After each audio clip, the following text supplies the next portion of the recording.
Alright, MrSotko here, and welcome back to another Wargame Red Dragon replaycast. Today it's a 1 vs 1 on Paddy Field between our blue player, Faust, and on the right side of the map we have our red player, George S. Patton, both from the same clan, guild, what have you.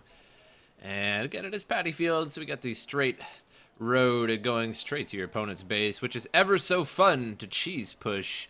On this map. I actually made a video, my last video. If you hadn't watched that, you should check it out. It was actually really humorous. It was sort of a, I guess a not very serious video I made, but it was basically it was two replays stuck together into one video of somebody pushing with nothing but pure MI-25s, and one of the maps was Mudfight, and I said it was a particularly good map to cheese push on.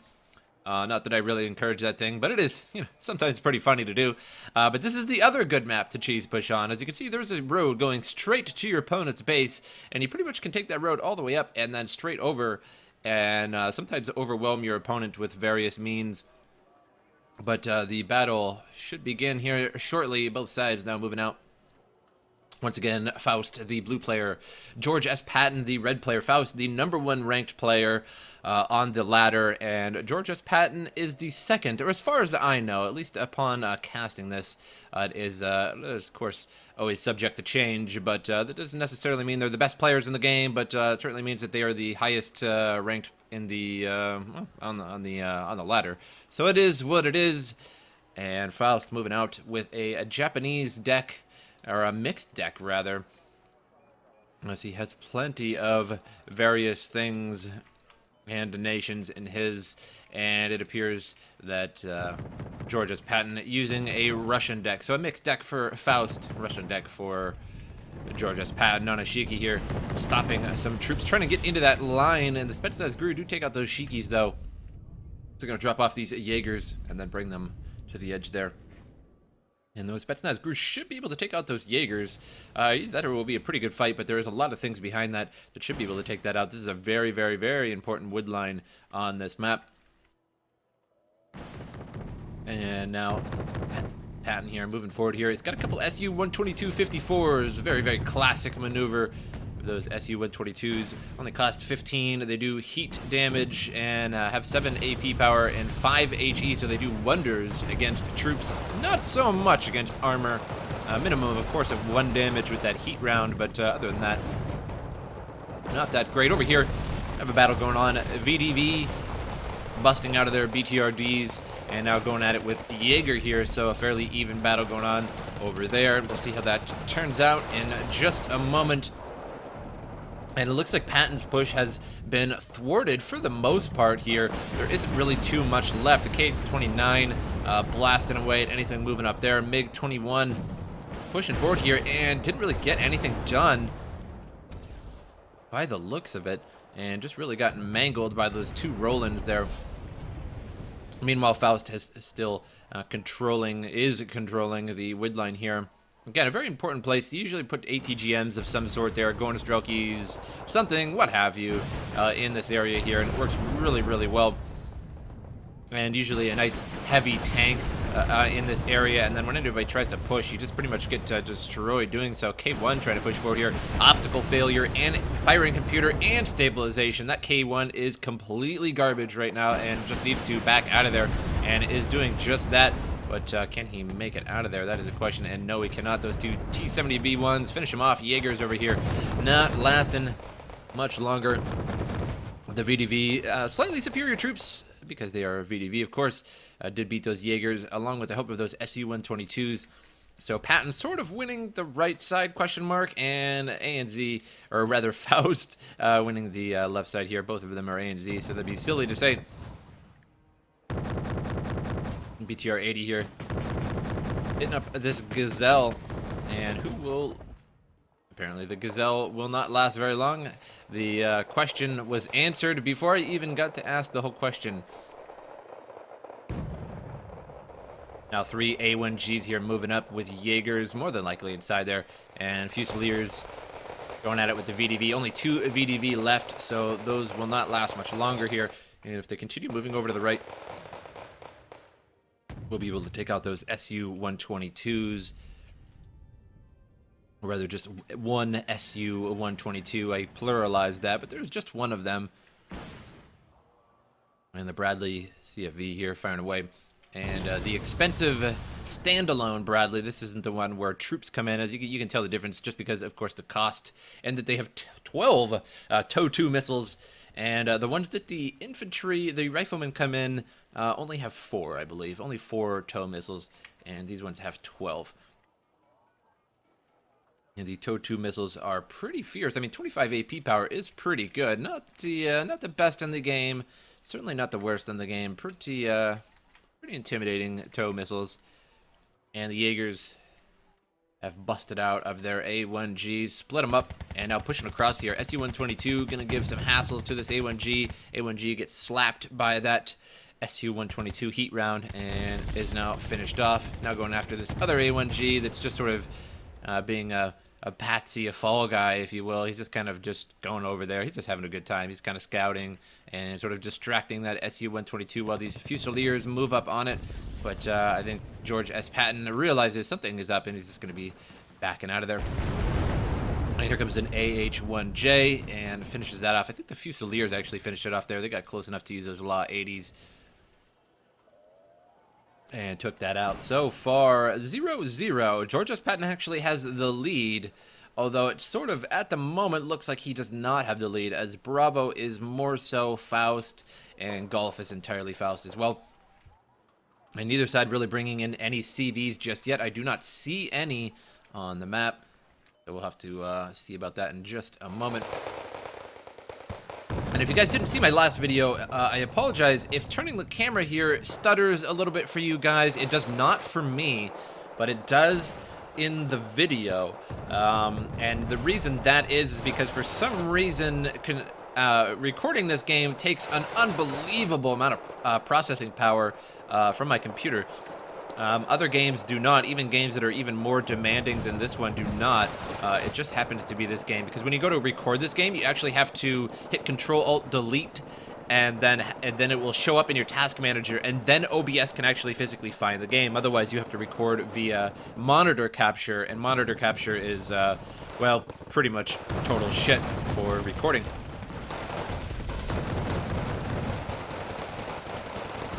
And we have some Erics now moving on over here and trying to get at these Pakotas.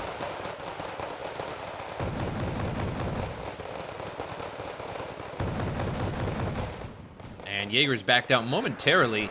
And not really sure what that was about. I think they may have just been waiting for those Erics to get in there as well.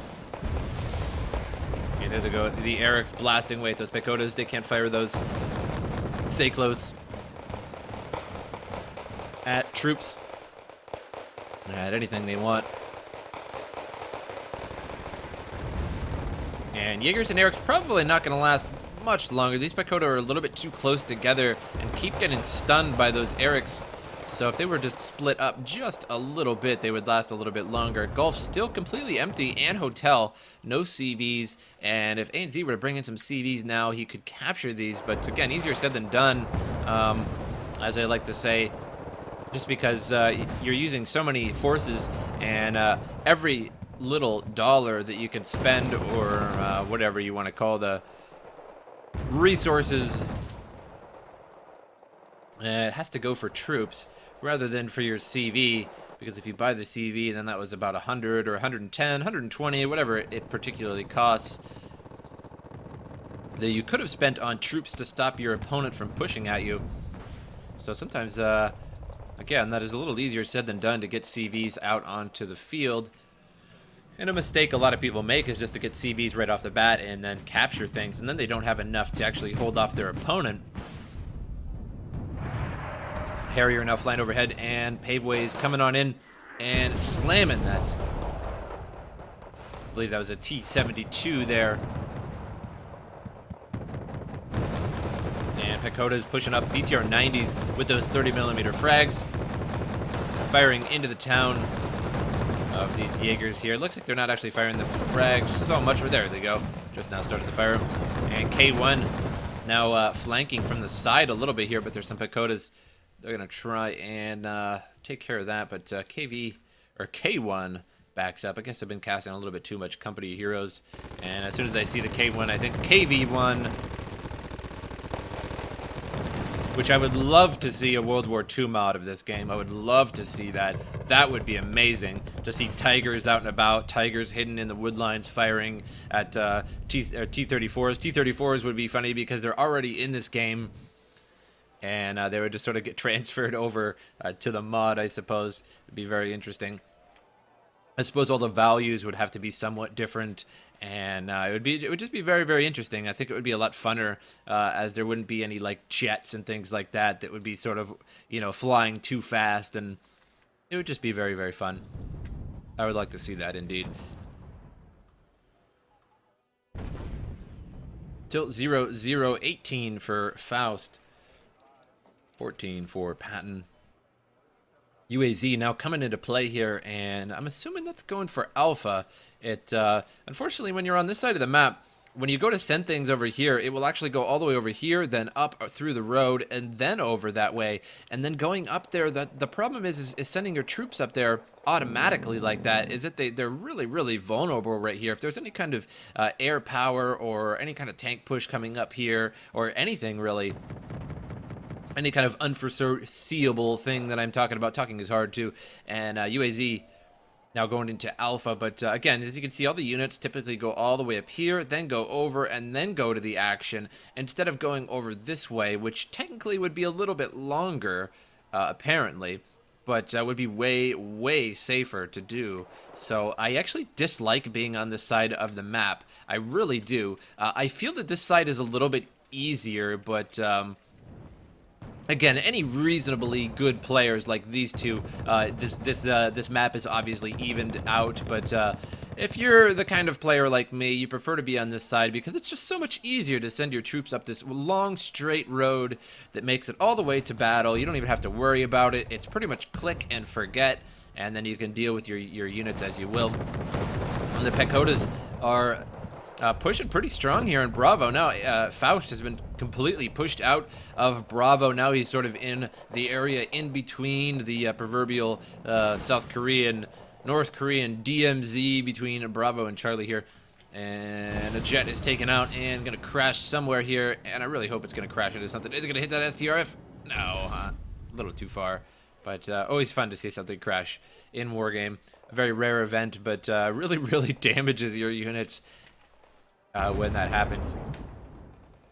Eric's firing into the Pekota there and took out a couple men, but gonna back up into the woods. And I think it would be nice to split these up because they're really, really far apart, these two squads, and to split those up, they would be a little bit more evened out. Let's see, this one squad's caught way out and lost a whole squad there to the BMPT. Pekota there, fire at that K1. And I think they missed. It only has 1 bar of health missing.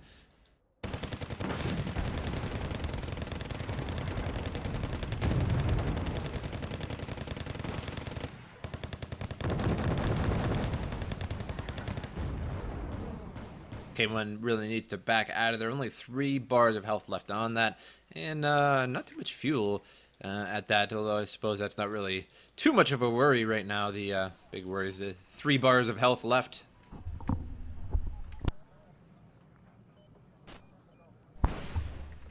Harrier GR7 flying in, and those paveways, and I think those are the same paveways that the Nighthawk uses. Isn't the paveway 2 is what the Nighthawk uses?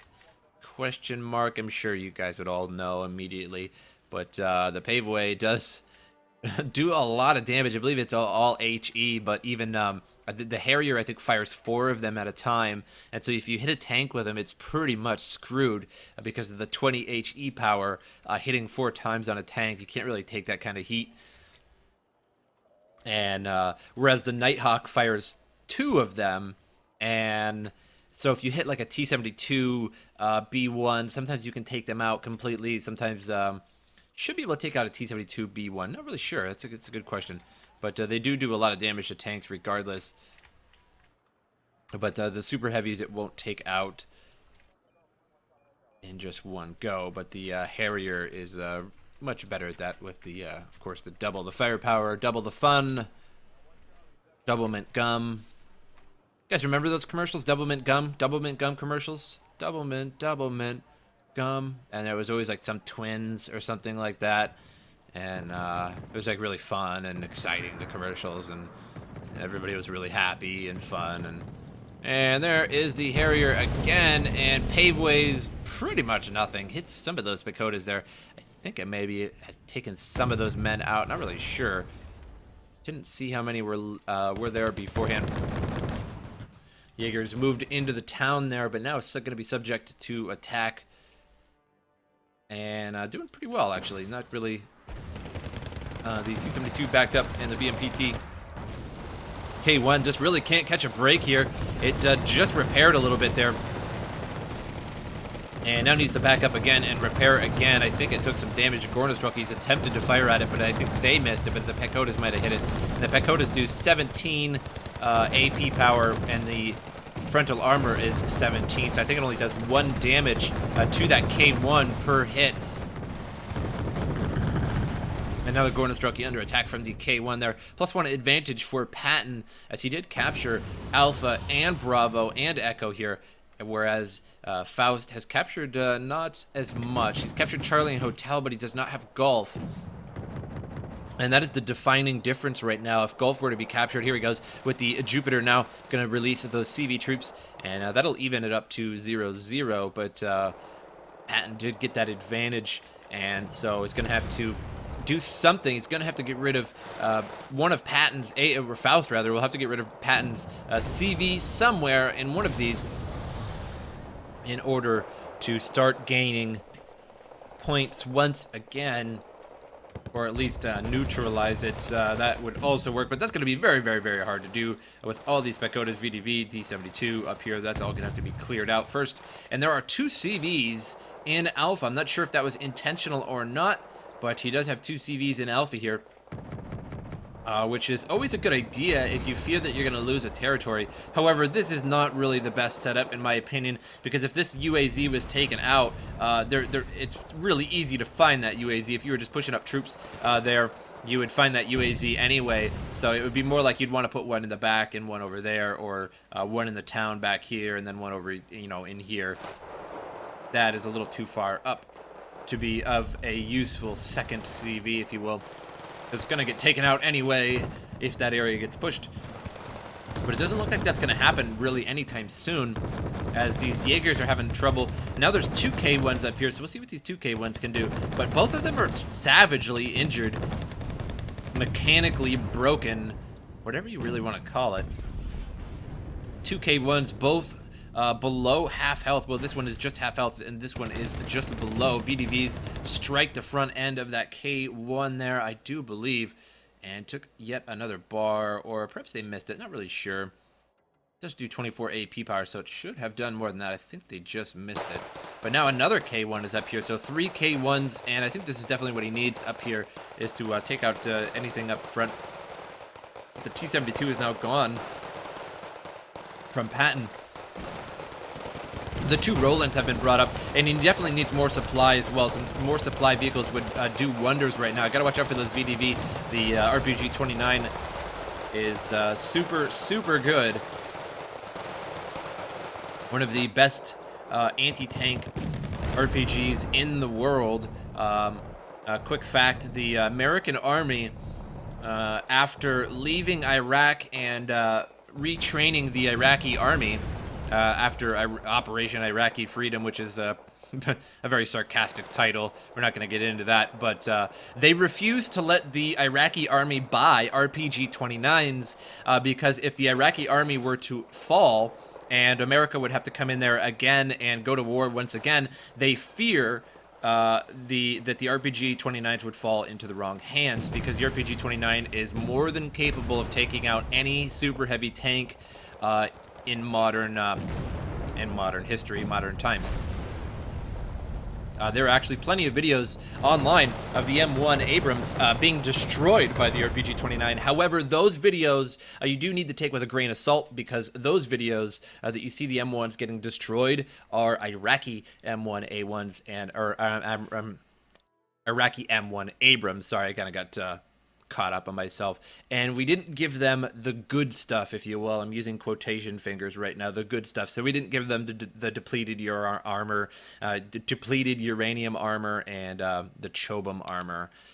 We gave them pretty much the garbage tanks. So those tanks get destroyed very, very easily because they're very, very old technology. But I don't think the depleted uranium and chobum would really make too much of a difference with the RPG-29. The RPG-29 is very, very good. But anyway, our winner is Faust. He ended up catching up in the end, and Patton defeated in the end. A lot more kills to ratio here, 1650 to 1175. I think Patton ended up giving up in the end there. I think he had a slightly higher score, but he just ended up giving up. He ended up getting pushed out of Bravo. Oh my God, talking is hard today. Jeez, what is wrong with me? But maybe I just got done eating. Maybe that's it. Who knows? I'm gonna blame it on that. And his kills 1175 to 1650. So the total opposite, obviously, as it is a 1 versus 1. But I hope you guys enjoyed this replay, and I'll see you guys next time.